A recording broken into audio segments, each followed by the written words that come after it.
ನಮಸ್ತೆ ಮಿತ್ರರೇ, ಇವತ್ತು ನಾವು ಗೋಧಿ ಹಿಟ್ಟಿನಿಂದ ಶೇವಿಗೆಯನ್ನು ಮಾಡೋಣ. ಯೂಶುವಲಿ ನಾವು ಕರಾವಳಿಗರು ಹೆಚ್ಚಾಗಿ ಅಕ್ಕಿ ಹಿಟ್ಟಿನಿಂದ ಶೇವಿಗೆಯನ್ನು ಮಾಡ್ತೇವೆ. ಇದು ಸ್ವಲ್ಪ ಕೇರಳದಲ್ಲಿ ಹೆಚ್ಚು ಫೇಮಸ್. ಗೋಧಿ ಹಿಟ್ಟನ್ನು ಬಳಸಿ ಶೇವಿಗೆಯನ್ನು ಮಾಡೋದು. ಹಾಗಾದರೆ ಯಾವ ರೀತಿಯಲ್ಲಿ ಈ ಗೋಧಿ ಹಿಟ್ಟಿನಿಂದ ಶೇವಿಗೆಯನ್ನು ಮಾಡಬಹುದು ಎಂದು ನೋಡೋಣಲ್ಲವೇ ಮಿತ್ರರೇ?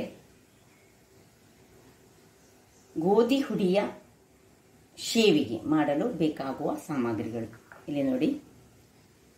ಒಂದು ಬೌಲ್ನಲ್ಲಿ ತೆಂಗಿನ ತುರಿ ತೆಗೆದುಕೊಂಡಿದ್ದೇನೆ. ಒಂದು ದೊಡ್ಡ ಬೌಲ್ನಲ್ಲಿ ಸಾಧಾರಣ 150 ಗ್ರಾಮ್ಸ್ನಷ್ಟು ಗೋಧಿ ಹುಡಿ, ಸ್ವಲ್ಪ ಉಪ್ಪು, ಎಣ್ಣೆ ಮತ್ತು ಬಾಳೆಯ ಎಲೆಗಳು ಹಾಗೂ ಈ ಶೇವಿಗೆಯನ್ನು ಒತ್ತಲಿಕ್ಕೆ ಬೇಕಾದ ಇನ್ಸ್ಟ್ರುಮೆಂಟ್. ಈಗ ಮೊದಲಿಗೆ ಒಂದು ಗ್ಯಾಸನ್ನು ಉರಿಸಿಕೊಂಡು ಇದು ಬಿಸಿಯಾಗಲಿ. ಇದು ಬಿಸಿಯಾಗುವಾಗ ಈ ಗೋಧಿ ಹುಡಿಯನ್ನು ಚೆನ್ನಾಗಿ ನಾವು ಹುರಿಬೇಕು. ಸಣ್ಣ ಉರಿಯಲ್ಲಿ ಇದನ್ನು ಚೆನ್ನಾಗಿ ಒಂದು 10 ನಿಮಿಷಗಳ ಕಾಲ ಚೆನ್ನಾಗಿ ಹುರಿಬೇಕು.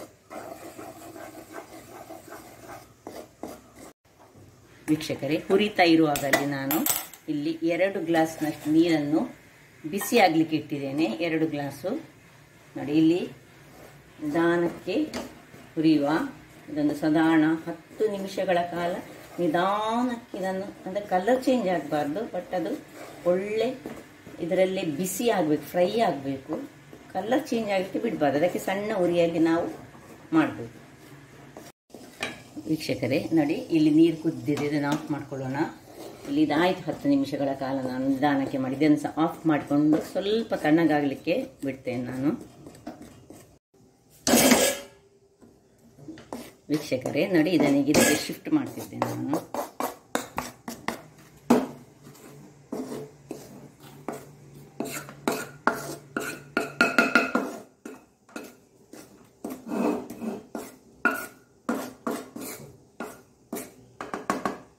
ವೀಕ್ಷಕರೇ ಎಲ್ಲ ಶಿಫ್ಟ್ ಮಾಡಿ ಆಯಿತು. ಈಗ ಈ ಉಪ್ಪಿಗೆ ಸ್ವಲ್ಪ ಬಿಸಿ ನೀರನ್ನು ಹಾಕೊಳ್ಳೋಣ.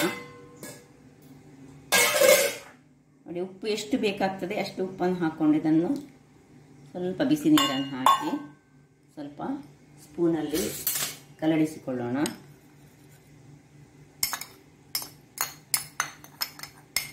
ಕಲಡಿಸಿಕೊಂಡು ಇದರ ಮೇಲೆ ಹೀಗೆ ಹಾಕೊಳ್ಳೋಣ.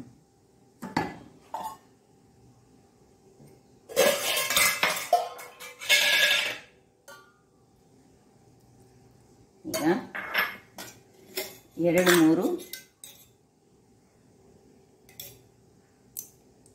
ಟೀ ಸ್ಪೂನ್ನಷ್ಟು ಎಣ್ಣೆ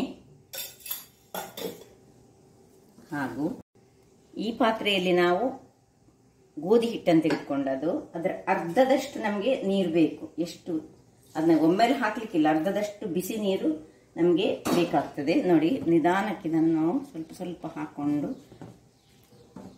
ಅಂದರೆ ಇದನ್ನು ನಾವು ನಮ್ಮನೆ ಚಪಾತಿಯ ಅಂಟಿನಾಗೆ ಮಾಡಲಿಕ್ಕೆ ಉಂಟು. ಅಂದರೆ ಅಷ್ಟು ಗಟ್ಟಿ ಸಹ ಅಲ್ಲ, ನೀರು ಸಹ ಅಲ್ಲ. ಅದರಿಂದಾಗಿ ನೋಡಿ, ಬೇಕಿದಷ್ಟನ್ನೇ ನೀರು ಹಾಕ್ಕೊಂಡು ನಾವು ಹೀಗೆ ಕಲಡಿಸೋಣ. ಬಿಸಿ ನೀರೇ ಆಗಬೇಕಿದು.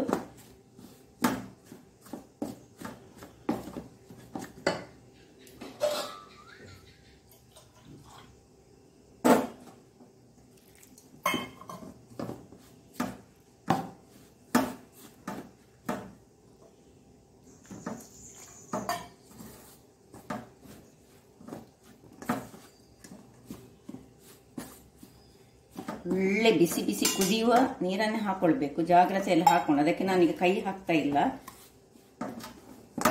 ಇಲ್ಲದೆ ನಾವು ಹೆಚ್ಚಾಗಿ ಗೋಧಿಯ ಚಪಾತಿನ ಹಿಟ್ಟು ಮಾಡುವಾಗ ನಾವು ಹೆಚ್ಚಾಗಿ ಕೈಯಲ್ಲೇ ಮಾಡಿಕೊಳ್ತೇವೆ.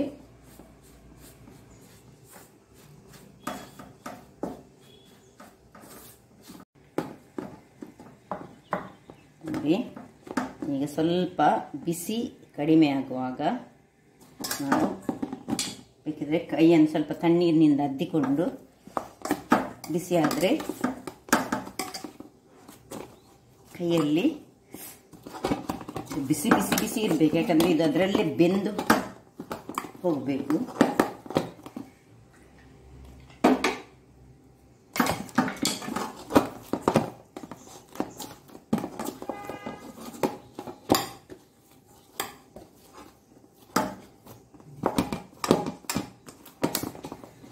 ನೋಡಿ ಚಪಾತಿ ಅಷ್ಟು ಗಟ್ಟಿ ಅಲ್ಲ,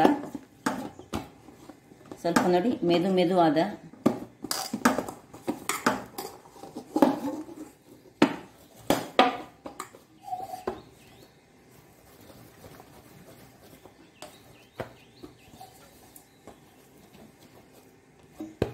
ಇಷ್ಟು ಮಾಡಿ ಇದನ್ನು ಒಂದು ಅರ್ಧ ಗಂಟೆಗಳ ಕಾಲ ಮುಚ್ಚಿಟ್ಟು ಒಳ್ಳೆ ಕವಾರ್ ಮಾಡಿಕೊಂಡು ನಾವು ಇದನ್ನು ಮುಚ್ಚಿಟ್ಕೊಳ್ಬೇಕು.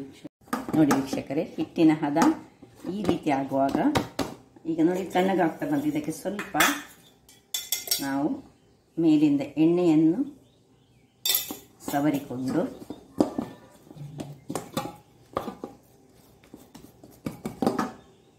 ಇದನ್ನು ಮುಚ್ಚಿಟ್ಟು ಅರ್ಧ ಗಂಟೆಗಳ ಕಾಲ ಇದು ನೆನಿಬೇಕು. ಅರ್ಧ ಗಂಟೆಗಳ ನಂತರ ನಮ್ಮ ಕೆಲಸ.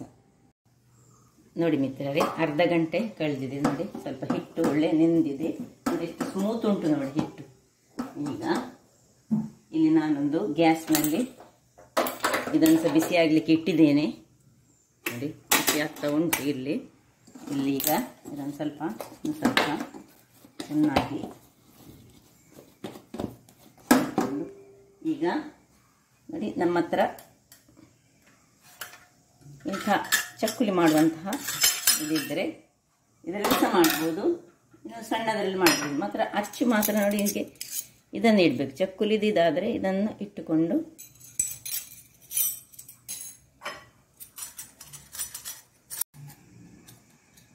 ಹಾಗೆ ಈಗ ಇದರಲ್ಲಿ ಸ್ವಲ್ಪ ಭಾಗವನ್ನು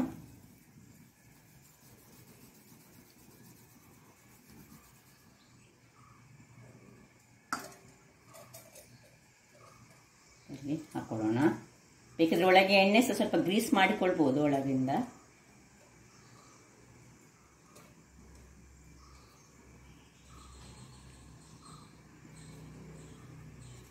ಎಷ್ಟಾಗ್ತದೆ ಅಷ್ಟನ್ನು ತುಂಬಿಸಿಕೊಂಡು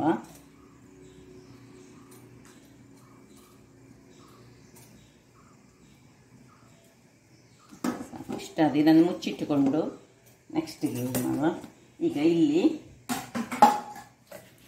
ಈ ಬಾಳೆಯ ಎಲೆಗಳಿಗೆ ನಾವು ಸ್ವಲ್ಪ ಎಣ್ಣೆಯನ್ನು ಗ್ರೀಸ್ ಮಾಡಿಕೊಂಡು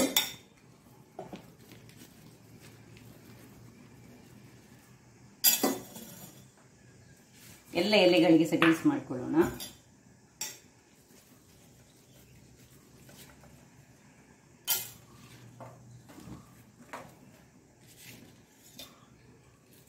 ಎಷ್ಟು ಮಾಡ್ತೀವಿ ಅಷ್ಟು ಎಲೆಗಳನ್ನು ನಾವು ಗ್ರೀಸ್ ಮಾಡಿಕೊಂಡ್ರೆ ಆಯಿತು. ನಾನೀಗ 4-5 ಮಾಡ್ತಾ ಇದ್ದೇನೆ. ವೀಕ್ಷಕರು, ಇದಕ್ಕೆ ತುಂಬಿಸಿ ಆಯಿತು ನೋಡಿ, ಎಣ್ಣೆ ಸಹ ತಾಗಿಸಿ ಆಯಿತು. ಈಗ ಮೊದಲಿಗೆ ಸ್ವಲ್ಪ ತೆಂಗಿನ ತುರಿಗಳನ್ನು ಇದರ ಅಡಿಯಲ್ಲಿ ಹಾಕುವ. ಇದು ಸ್ವಲ್ಪ ಕೇರಳ ಸ್ಟೈಲ್. ಎಲ್ಲ ತೆಂಗಿನ ಇದರ ಎಲೆಗಳ ಅಡಿಯಲ್ಲಿ ಹೀಗೆ ಸ್ವಲ್ಪ ತುರಿಗಳನ್ನು ಹಾಕೊಳ್ಳೋಣ ನೋಡಿ. ಆಮೇಲೆ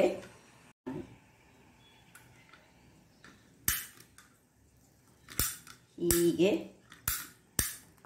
ರೌಂಡ್ ಆಗಿ ನಮ್ಮನೆ ಚಕ್ಕುಲಿಯ ಟೈಪ್ನಲ್ಲಿ ಇದನ್ನು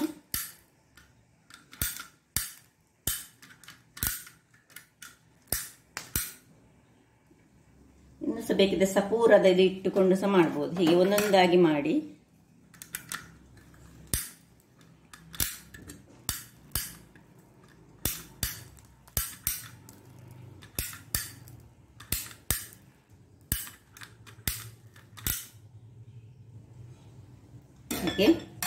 ಈಗ ಇಲ್ಲಿ ನೀರು ಹೇಗೂ ಕಾದಿದೆ.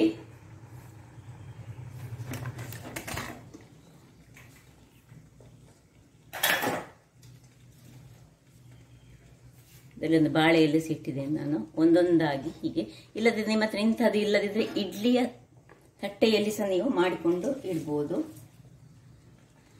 ಒಂದೊಂದಾಗಿ ಇಟ್ಟುಕೊಳ್ಳೋಣ. ಈಗ ಒಂದು 2 ಇಟ್ಟು ಸ್ವಲ್ಪ ಬಾಯಿ ಮುಚ್ಚಿ ಪುನಃ ಸ್ವಲ್ಪ ಒಂದು ಆವಿ ಬಂದ ಮೇಲೆ, ಹಬೆ ಬಂದ ಮೇಲೆ ಪುನೊಮ್ಮೆ ಇನ್ನು 2 ಇಟ್ಟುಕೊಳ್ಳೋಣ. ಇನ್ನು 2 ಈಗ ರೆಡಿ ಮಾಡಿಕೊಳ್ಳೋಣ. ನಾವು ಸುರಿಗೆ ಸ್ವಲ್ಪ ಇದು ಹಾಕೊಳ್ಳೋಣ.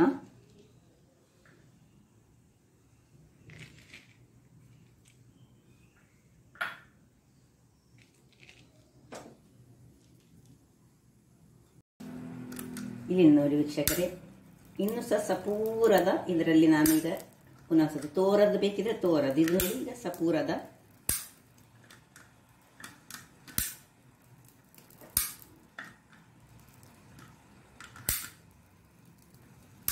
ಇದು ನಮ್ಮ ಶೇವಿಗೆ ಹಾಗೆ ಆಗ್ತದೆ.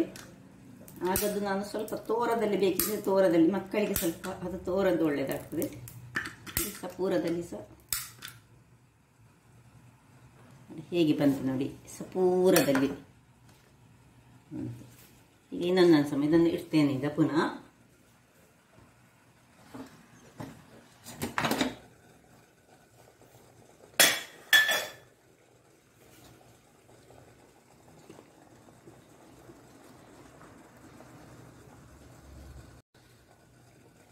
ಮುಚ್ಚಿಟ್ಟುಕೊಳ್ಳೋಣ. ಒಂದೊಂದಕ್ಕೆ ಒಂದೊಂದು ಸ್ವಲ್ಪ ಹಬೆ ಬಂದ ಮೇಲೆ ಇಟ್ಕೊಳ್ಬೇಕು, ಇಲ್ಲದ್ರೆ ಅಂಟಿಕೊಳ್ತದೆ. ವೀಕ್ಷಕರೇ ನೋಡಿ, ಒಟ್ಟು ನಾನು ಹೇಳಿದ ಅಳತೆಯಲ್ಲಿ ಇದರಲ್ಲಿ ನೋಡಿ, ಇದು ಸಪೂರದ್ದು, ಆಗ ಸುರಿಗೆ ತೋರದ್ದು ಮಾಡಿದ್ದು. ಸಪೂರದ್ದು ಮತ್ತು ತುಂಬ ಟೇಸ್ಟ್ ಆಗಿರ್ತದೆ. ತೋರದ್ದು ನಾನು ಈ ಮಕ್ಕಳಿಗೆಲ್ಲ ಸ್ವಲ್ಪ ಅವರಿಗೆ ನೂಡಲ್ಸ್ನ ಟೈಪ್ನಲ್ಲಿ ಖುಷಿ ಆಗ್ತದಲ್ಲ ಮಕ್ಕಳಿಗೆ, ಅದಕ್ಕೋಸ್ಕರ ನಾನು ತೋರದಲ್ಲೆಂದು ಮಾಡಿ ತೋರಿಸಿದ್ದು.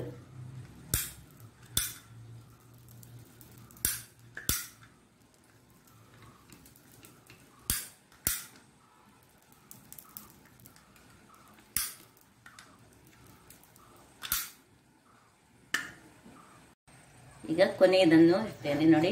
ಒಳ್ಳೆ ಬಿಸಿ ಬಿಸಿ ಬಿಸಿ ಉಂಟು. ಒಂದು ಹಬೆ ಬರ್ಬೇಕು ಹೇಳಿ, ಇಲ್ಲದ್ರೆ ಇದು ಒಂದಕ್ಕೊಂದು ಅಂಟುತ್ತದೆ ಹೇಳಿ ಒಂದರ ನಂತರ ಒಂದನ್ನು ಹೀಗೆ ಇಟ್ಟುಕೊಂಡು ಆಯ್ತು. ಇನ್ನು ಒಂದು 20 ನಿಮಿಷಗಳ ಕಾಲ ಇದನ್ನು ಒಳ್ಳೆ ಮುಚ್ಚಿಕೊಂಡು ಬೇಯಿಸೋಣ.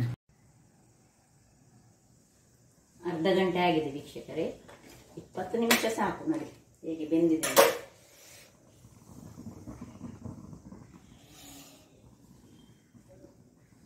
ಎಲ್ಲ ಹಾಗೆ ಬೆಂದಿದೆ. ಇದು ಈ ಸಪೂರದಲ್ಲಿ ಯೂಸ್ ಮಾಡಿದಂತಹದ್ದು. ಇನ್ನೊಂದು ನಾನೇ ತೋರದಲ್ಲಿ, ಯಾವುದ್ರಲ್ಲಿ ಇದರಲ್ಲಿ ಸಪೂರದಲ್ಲಿ ಮಾಡಿದರೆ ತುಂಬಾ ಚೆನ್ನಾಗಿರ್ತದೆ. ಈಗ ಇದಕ್ಕೆ ನಾನು ನೋಡಿ ಚಟ್ನಿಯನ್ನು ಸಹ ಮಾಡಿದ್ದೇನೆ ನೋಡಿ ಹೇಗೆ ಆಗ್ತದೆ. ಚಟ್ನಿಯಲ್ಲಿಯೂ ತಿನ್ಬೋದು ಇದನ್ನು ಬೇಕಿದ್ರೆ, ಅಥವಾ ತೆಂಗಿನ ಹಾಲು ಸಹ ಉಂಟು, ಯಾವುದ್ರಲ್ಲಿ ಸಹ 2ರಲ್ಲಿ ಸಹ ಒಳ್ಳೆ ಆಗ್ತದೆ. ಅಥವಾ ಬಟಾಟೆಯ ಪದಾರ್ಥ ಮಾಡಿದ್ರೆ ಸಹ ಇದು ಬಹಳ ಚೆನ್ನಾಗಿರ್ತದೆ. ಹಾಗಾದ್ರೆ ನೋಡಿದ್ರಲ್ಲ ವೀಕ್ಷಕರೇ, ನೋಡಿ ಇನ್ನೊಂದು ಬೇಕಿದೆ ನೋಡ್ಬೋದು. ಇದರ ಒಳಗೆ ನೋಡಿ ಇನ್ನೊಂದು ಸಹ ಇದೇ ರೀತಿಯಾಗಿ ಬಂದಿದೆ, ಬಹಳ ಚೆನ್ನಾಗಿರ್ತದೆ. ಇದು ಹೆಲ್ದಿ ಸಹ, ವೀಟ್ನಿಂದ ಮಾಡಿದಂತಹದ್ದು. ಅದರಿಂದಾಗಿ ನೋಡಿ ಏನು ಚೆನ್ನಾಗಿ ಬಂದಿದೆ ನೋಡಿ, ಸ್ಮೂತ್ ಆಗಿ ಸಹ ಉಂಟು ನೋಡಿ. ಇದು ರೈಸ್ ನೂಡಲ್ಸ್ನ ಬದಲು, ಅಂದರೆ ರೈಸ್ ಶೇವಿಗೆ ಬದಲು ಗೋಧಿ ಹಿಟ್ಟಿನಿಂದ ಮಾಡಿದಂತಹ ಶೇವಿಗೆ. ಹಾಗಾದರೆ ನನ್ನ ಈ ಕುಕಿಂಗ್ ಚಾನಲ್ ನಿಮಗೆ ಇಷ್ಟ ಆದರೆ ಬೋಳೂರು ಸುವರ್ಣ ಚಾನಲನ್ನು ಲೈಕ್ ಮಾಡಿ, ಶೇರ್ ಮಾಡಿ ಹಾಗೂ ಸಬ್ಸ್ಕ್ರೈಬ್ ಮಾಡಿ, ಹಾಗೂ ನನ್ನ ಇನ್ಸ್ಟಾಗ್ರಾಮ್ ಪೇಜನ್ನು ಫಾಲೋ ಮಾಡಿ. ಧನ್ಯವಾದಗಳು.